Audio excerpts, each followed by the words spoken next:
The landscapes of our lives are for learning, where experience is our teacher. When we gather together to share our resources, we are destined to love and thrive. Good morning, Pierre. Good morning. Good morning. Good morning. We're practicing this morning, right? Mm-hmm. Your We're favorite thing. Yeah, Here, we're practicing a word. I have a word for you, and I'm we're going to. practicing a conversation about a word. We're not practicing a word. You're right. There's a correction. I misspoke. Thank you, teacher. You're welcome. We are practicing conversation, and I love our conversations. You know that. Here's the word, and here's the timer. Message. Message. Message. Oof. Messages. Yeah, that's our little text thing on our little iPhones. Messages. Information. It needs to be carried by pigeons. Yeah. Information. It's energy. Data, like that your messages, the content of messages are energy, and you consume them and you internalize them, and then they become part of you. You're such a word geek. You weren't expecting that, were you? You should have seen his face. You should have seen his face, everyone.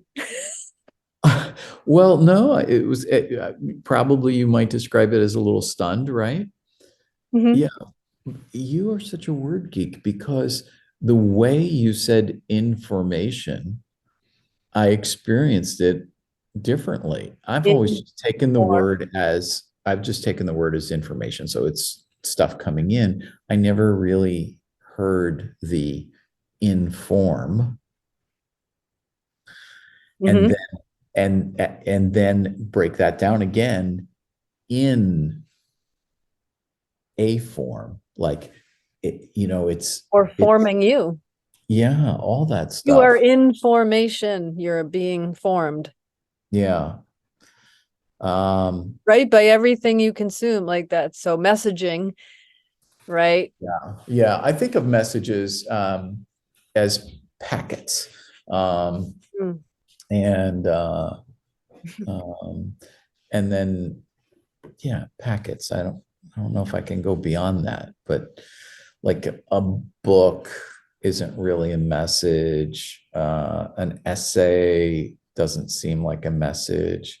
It's just these little packets. And as I'm thinking about it now, Morse code. we live, Morse code. Yeah.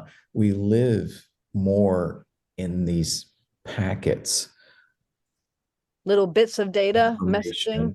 Yeah, of information. And I'm not sure what that's doing to us or changing, but it's forming us for sure. Yeah, it's changing us. I mean, I sit down much less now to read a book, which was an enjoyable enterprise for me. Same. And I read all these little packets of information that are coming from a lot of different places. And Yep. unfortunately, it doesn't amp me up too much, but it's certainly not relaxing like sitting down and reading a book. Yeah. I find, little packets and messages. I've been on Twitter, and I wasn't on Twitter. I think I got an account in 2017 and then never went on it. Right. I've just gone back on because Elon Musk bought it and whatever. And I thought, all right, I'll give it a whirl again. And yeah, there's definitely a visceral impact of scrolling and the multiple tweets. It's definitely a different experience, I'll say. Yeah. The one thing I do like about Twitter, and I'm not a Twitter user, is the way the Twitter feed can, you can put up like 5 things in a row and you can actually get A thread. a thread and a story content out. And I think the competition between that and threads is going to be whether people in threads can create content like they do over at Twitter. So we'll see. Well, they are, because they're now like you can subscribe to certain journalists. They have like a subscribe button now. So if you like their threads, like you can dive deep. Like Michael Schellenberger, the guy that did the Twitter files, like I follow him, and Yeah. Pretty cool. All right. Well, thank you. See you around the corner and appreciate the practice. Messages. See you next time. See you next time. Message in a bottle.